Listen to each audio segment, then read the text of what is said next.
आप सुन रहे हैं HD स्मार्ट कास्ट और ये है फीवर FM प्रोडक्शन। वो कहते हैं ना कि जो आज हो रहा है उसकी वजह बीता हुआ कल भी होता है।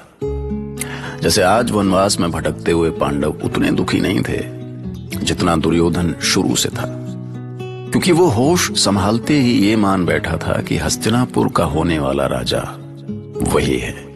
इसलिए बचपन में ही पांडवों के हस्तिनापुर आने के बाद उसको जोर का झटका लगा और वो मामा शकुनी की शह पर पांडवों को अपने रास्ते से हटाने की प्लानिंग करने लगा। मैं दुर्योधन की इन सारी हरकतों का साक्षी रहा हूं। मैं आकाश हूं, वो आंख जिससे कुछ नहीं छिपता। मैंने देखा है कि दुर्योधन कैसे बात बात में पांडवों से लड़ बैठता। जहां पांडव खेलते उस जगह को अपना बताकर वो उन्हें वहां से भगा देता, पर भीष्म की नजरों से ये सब कभी छिप नहीं पाया। कृपाचार्य, आप भी राजकुमारों में भेदभाव कर रहे हैं, अभी से उन्हें बांट रहे हैं। पर ऐसा आपने क्या देख लिया तात? क्यों? क्या आपको पता नहीं है कि धृतराष्ट्र के पुत्र पांडु के पुत्रों को देखना तक नहीं चाहते? क्या आप नहीं जानते कि दुर्योधन पांडु कुमारों को पाठशाला आने से रोकने का प्रयास करता है? कौरवों की ऐसी भावनाओं पर मेरा कोई वश नहीं है तात। ये सब वो अपने माता पिता से सीखते हैं। क्या आप उन्हें नीति और धर्म की शिक्षा नहीं देते? उन्हें ये नहीं बताते कि उन्हें दूसरों की भावनाओं का सम्मान करना चाहिए? क्षमा करें तात, मैं प्रयास करूंगा कि भविष्य में ऐसा ना हो। सुनो सुनो, ध्यान से सुनो। इससे पहले कि वो पांडव यहाँ पहुँच जाए, सब सुन लो। ये बताओ कि हम कितने भाई हैं? 105। हट, 105 के बच्चे, हम 100 हैं। कितने हैं? 100। हाँ, वो 5 पांडव भाई के नाम पर शत्रु हैं। शत्रु। पितामह भीष्म और तात पांडु के कारण ही हमारे माता पिता का जीवन दुखों से भरा है। उनके कारण ही हमें अपना अधिकार गंवाना पड़ा। तुम्हें पता है कि कुरु राज्य अधिकारी होने के बाद भी पिताश्री को राजा नहीं बनाया गया था? पर राजा तो पिताश्री ही है। उन्हें इसलिए गद्दी पर बिठाया गया है क्योंकि पांडु से राज्य संभाला नहीं गया तो वन में भाग गया। ऐसे भगोड़े पांडु के पुत्रों का यहाँ क्या काम? हाँ, हम इन्हें मार पीट कर भगा देंगे भैया। नहीं, वो 5 पितामह के दुलारे हैं। हमने उन्हें भगाने की कोशिश की तो पितामह हमारे प्राण ले लेंगे। पर याद रखो, जब भी युवराज बनाने की बात आएगी तो हमें मिलकर पांडवों का विरोध करना होगा। पर एक संकट है भैया, वो मोटा भीम हम सब पर भारी पड़ता है। उसमें शक्ति है तो क्या हुआ? याद है मामा शकुनी क्या कहते हैं? लोमड़ी सा सोचो, बाघ सा नोचो। अरे चुप चुप, वो देखो वो आ गए। ये सब इतनी शांत हुए बड़े भैया, मुझे तो इनकी नीयत ठीक नहीं लगती। हर बात पर संदेह करना ठीक नहीं है भीम। चलो चलकर फल खाते हैं।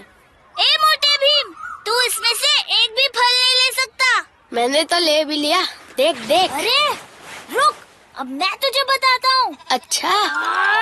अरे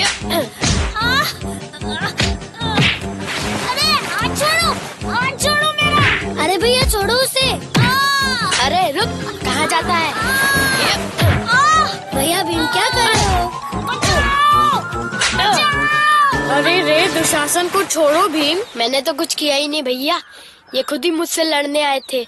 अब देखो कैसे भाग के पेड़ के ऊपर चढ़ गए, डरपोक कहीं के। अब जोर से पेड़ हिलाता हूँ, सबके सब टपक पड़ेंगे। भैया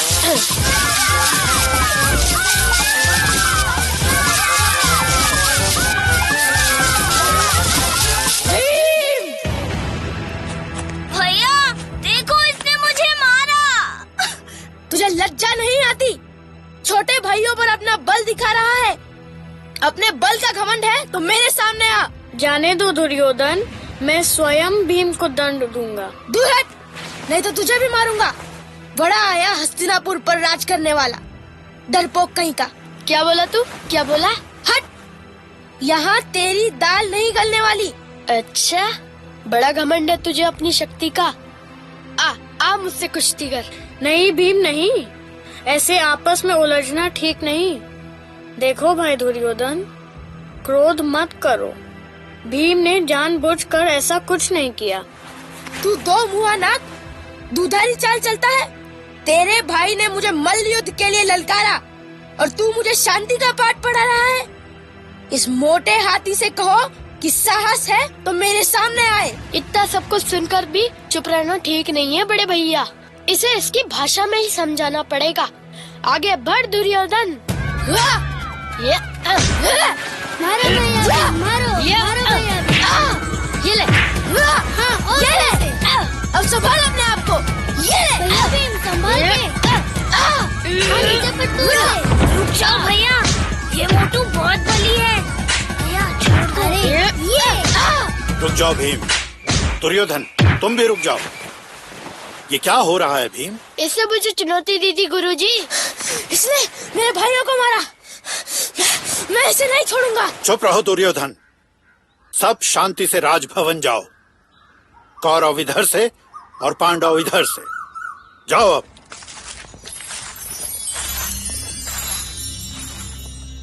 ये सांप नेवले का खेल तो चलता रहना चाहिए महाराज। आप तो बस बीन का मजा लीजिए। इसी से तो बच्चे राजनीति के दाव पे सीखेंगे ना। नहीं शकुनी, सुना है दुर्योधन को चोट लगी है। चोट लगी है पर वो परास्त नहीं हुआ महाराज। और इस मल्ल युद्ध से ये तो सिद्ध हो गया कि हमारा दुर्योधन साहसी है। किंतु मुझे चिंता हो रही है शकुनी। अभी से विवाद, ये शुभ संकेत नहीं है। अरे अरे, बाघ के बच्चे को साग खिलाओगे तो वो बकरी बन जाएगा, दहाड़ेगा नहीं। में आएगा। मेरा भांजा युवराज है, महान हस्तिनापुर का युवराज, और उसे ये सब अभी से सिखाना होगा महाराज। गांधारी पुत्र, सुना है तुमने अपने ही भाई से मल्ल युद्ध किया। हाँ पितामह, वो भीम। जो तुमने किया और जो उसने किया, मुझे सब ज्ञात है। उसने मेरे भाइयों को वृक्ष से नीचे गिराया और मुझे युद्ध के लिए ललकारा। क्या तुम वहाँ भाइयों से लड़ने जाते हो? नहीं पितामह।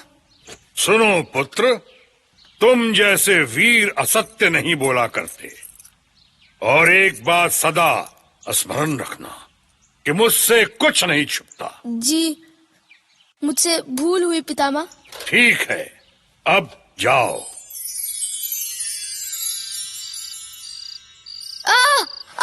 अरे क्या क्या हुआ पुत्र?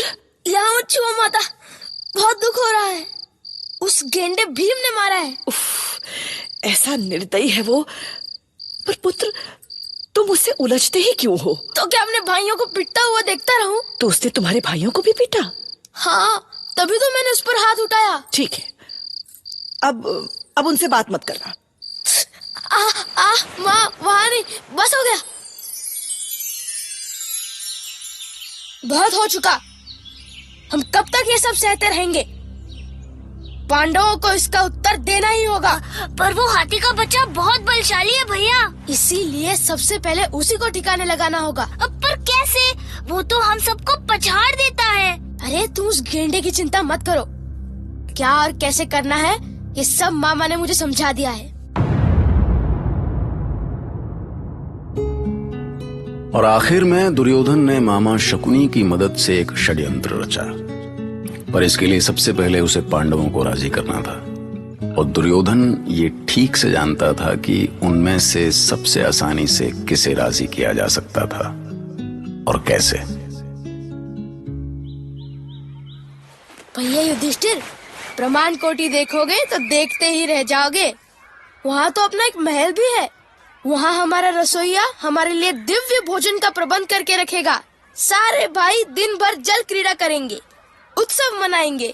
प्रमाण कोटि के संबंध में माँ ने भी बताया था। बहुत सुंदर स्थान है। उधर नागवंशी भी रहते हैं। पिताश्री उधर आखेट के लिए जाते थे। अरे इसलिए तो कहता हूँ, हमें भी वहाँ चलना चाहिए। पूरे धूमधाम से चलेंगे। फिर क्या था, बस सारे भाई प्रमाण कोटि के लिए निकल पड़े। ये बच्चों की पिकनिक पार्टी ऐसी थी। युधिष्ठिर कौरवों के साथ मिलजुल कर रहना चाहता था, इसीलिए वो दुर्योधन के प्रपोजल को तुरंत मान गया। भीम नहीं जाना चाहता था, पर युधिष्ठिर ने उसे भी मना लिया। क्या है कि युधिष्ठिर इस एडवेंचर ट्रिप को लेकर बहुत खुश था मन ही मन, पर भीम को इस एडवेंचर में ट्रिप होने का डर था। ट्रिप समझते हैं आप? ट्रिप नहीं? तो चलिए आगे की आगे सुनेंगे भारत की कहानी, महाभारत की कहानी। सुनते रहिए महाभारत।